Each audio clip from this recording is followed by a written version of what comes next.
Okay,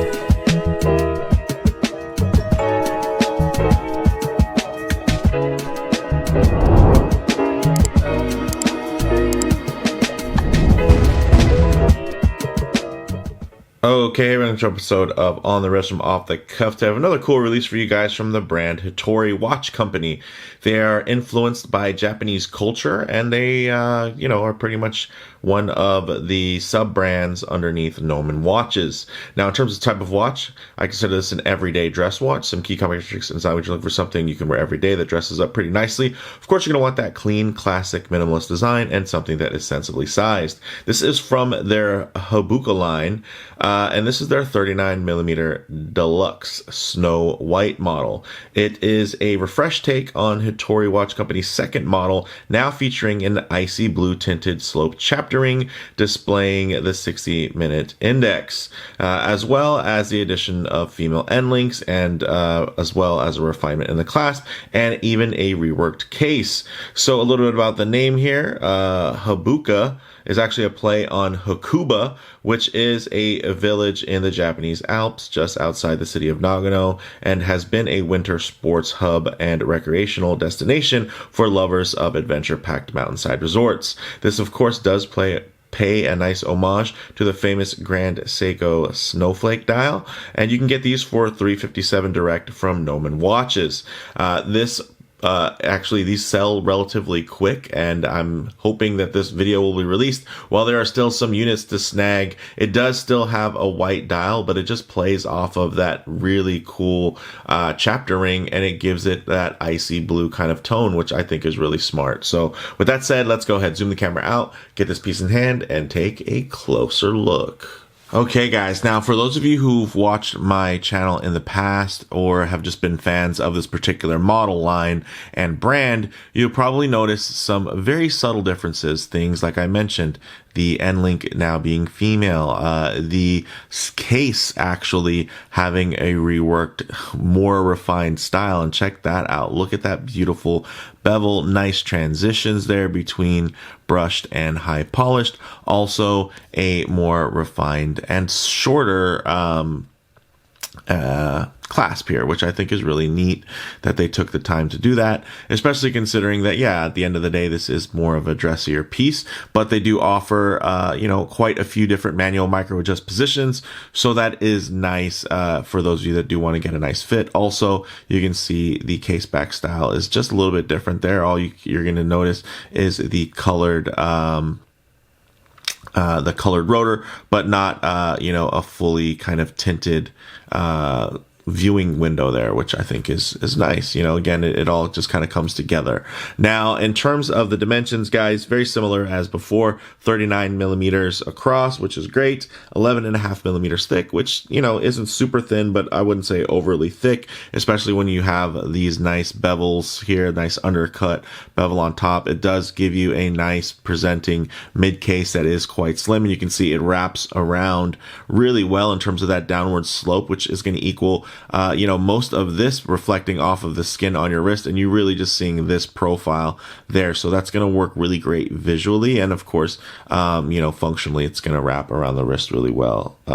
Too, so that's great. Only 46mm lug to lug, so I think that's going to be a nice size. Of course, they could have got it a little smaller, a little tighter, but I think in terms of kind of retaining the proportions and that similar look to the Grand Seiko Snowflake, part of that has to do with that kind of longer lug to lug versus the smaller dial opening, and I think they nail that really well here. The crystal is a flat sapphire, as you guys can see there. Very nice, very legible, thanks to it being flat, and you guys can see that dial is actually really nice. No, it's not Grand Seiko level, and I wouldn't even say that it's quite higher end Presage level, but it's also a lot less, right? It's only $375, so you can't be too mad. And I have to say, it is a very nicely done texture. Again, it's not capturing quite the luxury aspect, but again, it also doesn't cost within a luxury price point. So end that. The crown, another nice feature is it's actually screw down, guys. So that's a screw down crown. So you're going to have a nice, solid, and reliable 100 meters of water resistance as long as that crown is fully screwed down. On the inside, you're going to see a very nice Seiko Instruments NH35 with that custom blued rotor. On the other side, you're going to see, of course, nicely applied indices with some great shape to them, nice in 3D with some beveling, high polished, again, not, black polished, mirror polished or anything like that. But again, this is more so an homage watch. It pays homage to those models. It's not a direct copy by any means. I mean, there's a lot of features that it kind of is doing on its own, but it does do its diligence in terms of trying to recapture a lot of what we like so much about the Grand Seiko Snowflake, and I can applaud them for that.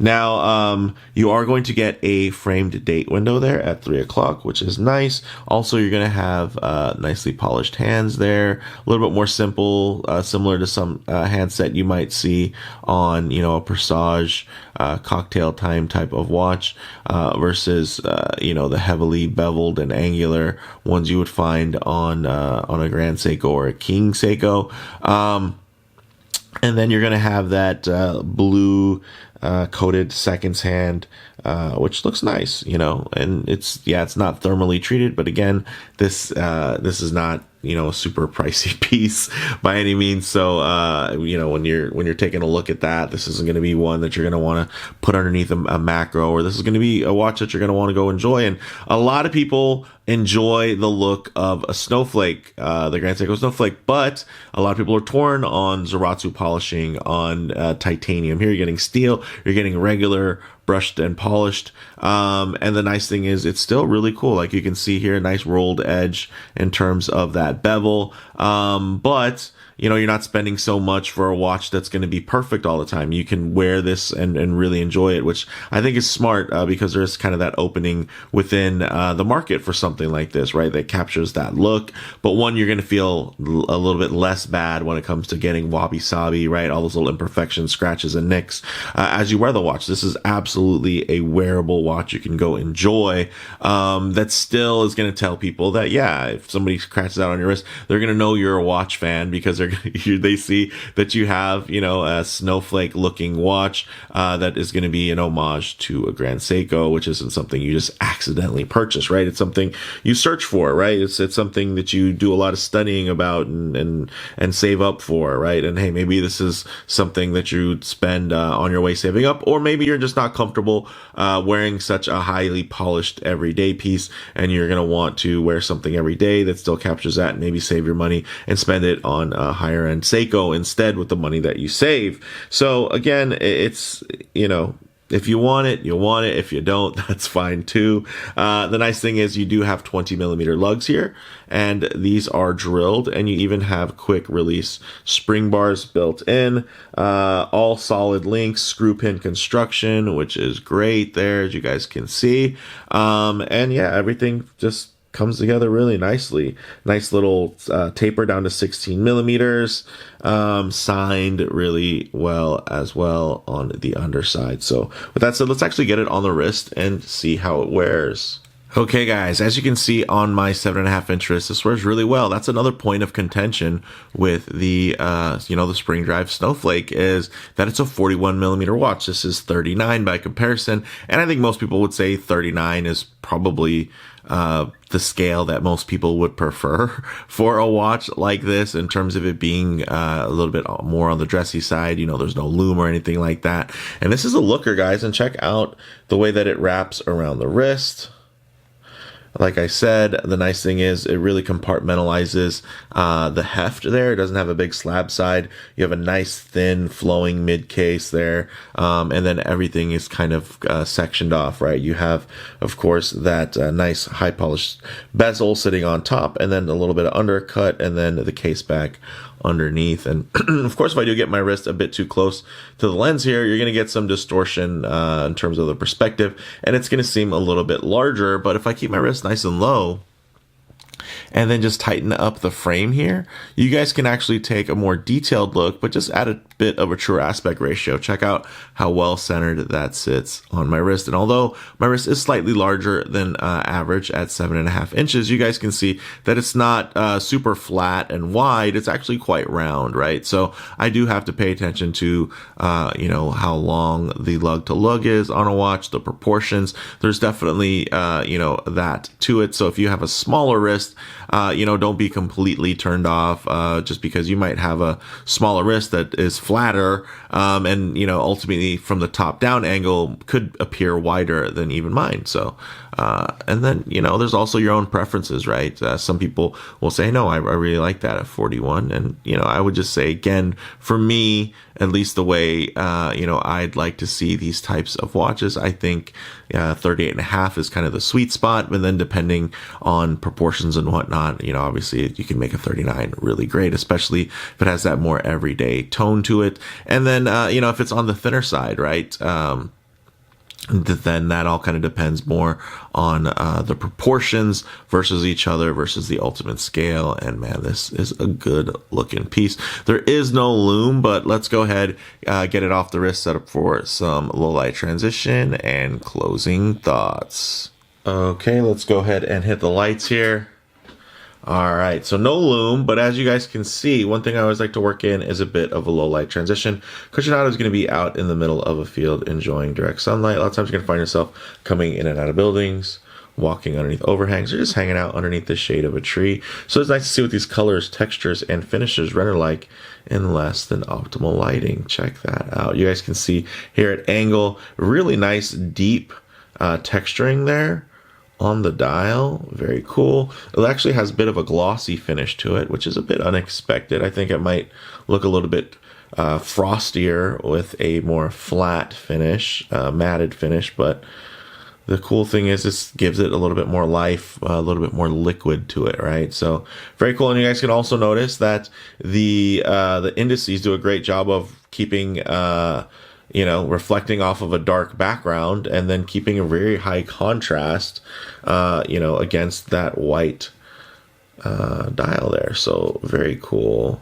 Still very legible even without any loom. Of course, if you're going to get really in low light, you're not going to have a lot there. You're going to have to take an extra second. But again, this is definitely meant to be more on the dressy side. And then, of course, for those who do enjoy a nice, sensibly sized dress watch, but are big into bracelets, let's say. But the nice thing is you can easily put this on a strap because it does have that 20 millimeter lug width. But, a lot of times it's nice, at least for me. I'm a big bracelet guy, so as much as I enjoy a nice strap, I really like to default to a bracelet than wear straps for more purposeful and particular occasions. But with all that said, let's actually close this out, guys. So closing thoughts on the wrist. Really nice Goldilocks proportions, right? You got that 39 millimeter width with that 46 millimeter lug to lug. That footprint definitely keeps it versatile across many wrist sizes, while the smaller dial proportions definitely help keep that kind of SARB 035 like balance to its aesthetic. And then in terms of model variations, definitely check the site links in the description for current options and availability. Again, they release these in batches, and they're typically numbered and they sell out relatively quick. The good news is that since this is kind of the second release of this particular model, a lot of people already have them, so they should be selling a little bit slower. And then if by the time you watch this they're sold out, the good news is they probably are going to have another release ready for you. So hey, either way, it's a win-win. Now you have a heads up about this brand, and if you want this piece, you can probably get it. And if you can't yet, you can probably nab another cool dial variation or even model that is going to be released after this video already posts. So in terms of comparable models, the sub $400 price tag is really great, right? $357. It carves out kind of a nice niche as a super affordable homage with a pretty legit spec sheet, right? Like that spec sheet's pretty nice in terms of everything that it has. You're getting a Seiko movement. You're getting, you're getting a display back, custom rotor, Sapphire, solid construction, screw pin construction. So yeah, that's pretty nice. screw down crown, good for a a legitimate and confidence inspiring 100 meters of water resistance. So yeah, these are all great things. Drilled lugs, and although I will say it's not perfect, right? The dial isn't quite finished to the level of a comparative, let's say Seiko Presage line watch, that kind of fallen within those baby snowflake and frosted dial space. The design itself and the relative low cost, I think, make it still extremely enticing, especially if you're a collector and you have a bunch of different things or whatever, or maybe you're somebody who just would never want to spend that much on a watch in general, and you can appreciate those watches, but you just wouldn't want to spend that much, right? Like, you're just not, and there's plenty of people. I'm not one who's super comfortable spending watches that are multiples of thousands. I feel like 3,000's kind of my zone, and under. And there are certain watches that I would probably pay more for, but I mean, in terms of what I'm comfortable with on my wrist, that's kind of where I'm at. And I've experienced a lot of watches, a lot of super expensive watches, and a lot of affordable ones. And I think I can live, pretty comfortably within that window. And I know there's plenty of folks that will live comfortably well below that. So there's nothing wrong with that, especially at the end of the day. It's just about, wearing something that you enjoy and taking a look down and connecting with a design. So bottom line here, guys, this snowflake kind of SARB remix, it still offers a ton of fun for not a lot of money, and I think that's a great space and market to be in. So with that said, let me know what you all think down in the comments below. If you like the video, please do it like, and if you haven't already, please subscribe for more content just like this. Thanks, guys.